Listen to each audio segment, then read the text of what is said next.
स्वयं सहायता समूह के अष्ट सूत्र। मतलब स्वयं सहायता समूह के बैठक के लिए 8 नियम बनाए गए हैं, जिसके क्रम संख्या 1 में है नियमित साप्ताहिक बैठक। क्रम संख्या 2 में है नियमित साप्ताहिक बचत। क्रम संख्या 3 में है नियमित लेन देन।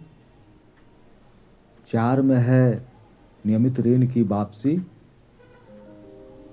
5 में है नियमित लेखांकन। 6 में है मासिक प्रतिवेदन एवं ग्रेडिंग। 7 में है सभी सदस्यों को बैंकिंग गतिविधि से जुड़ाव। 8 में है साप्ताहिक बैठक में कार्यवाही अध्यक्ष का बदलाव, यानी नेतृत्व का विकास। अब इस स्वयं सहायता समूह के अष्ट सूत्र 8 नियम को बारी बारी से समझेंगे और जानेंगे। क्रम संख्या 1 नियमित साप्ताहिक बैठक।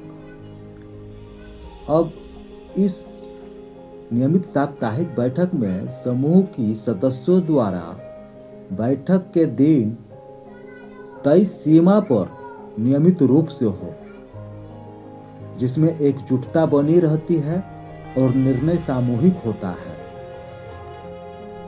अब क्रम संख्या 2 में नियमित साप्ताहिक बचत। अब इसे जो है नियमित साप्ताहिक बैठक में समूह के सदस्यों द्वारा अपने लिए गए निर्णय में सामर्थ्य के अनुसार 10 रुपये की राशि निश्चित रूप से नियमित बचत करें। इससे सामूहिक कोष मजबूत होता है और वित्तीय अनुशासन आता है। अब क्रम संख्या 3 में देखें नियमित साप्ताहिक लेन देन।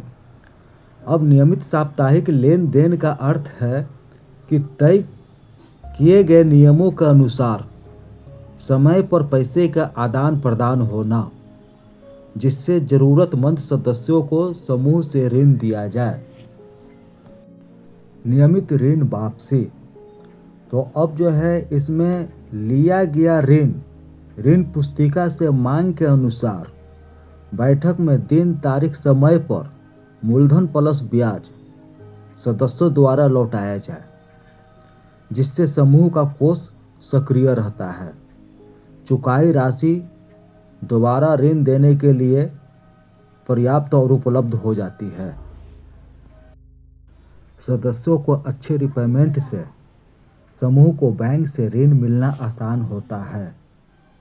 समूह की साख मजबूत होती है।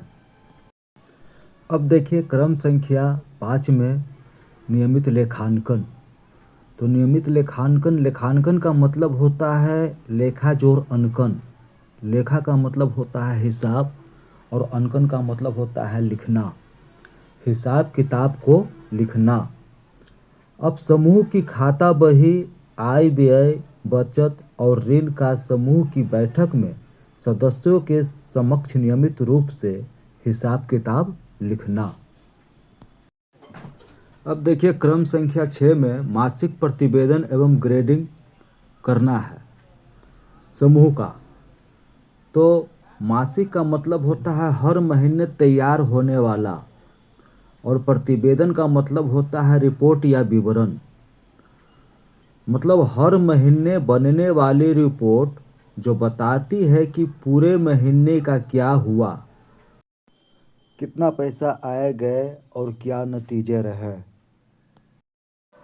अब देखिए क्रम संख्या 7 में सभी सदस्य को बैंकिंग गतिविधि से जुड़ाव। तो इसका सीधा मतलब हुआ कि सदस्यों को बैंकिंग गतिविधि से जोड़ना, जिससे समूह का हर सदस्य बैंक से जुड़े कार्यों को समझे और आगे भाग ले। जैसे बचत खाता, जमा निकासी, ऋण लेना चुकाना और बैंकिंग नियमों की जानकारी रखना। यह समूह की सामूहिक ताकत और व्यक्तिगत सशक्तिकरण दोनों को बढ़ाता है।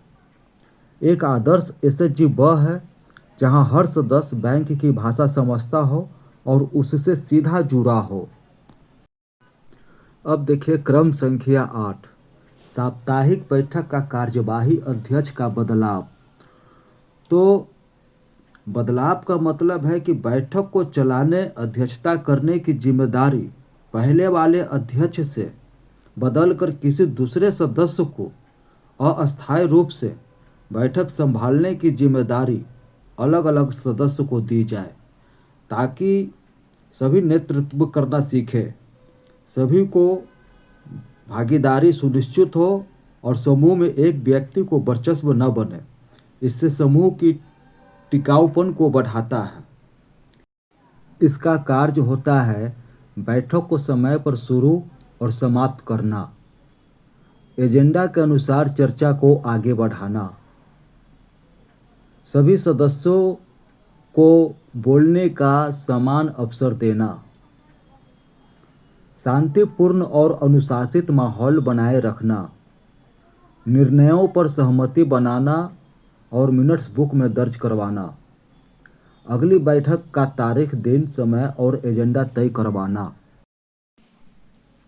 अष्ट सूत्र का पालन करने वाला एसएचजी एक आदर्श, जीती जागती, सांस लेती हुई, निरंतर विकास करने वाली, मजबूत और आत्मनिर्भर सफल समूह होगा। जय हिंद, धन्यवाद।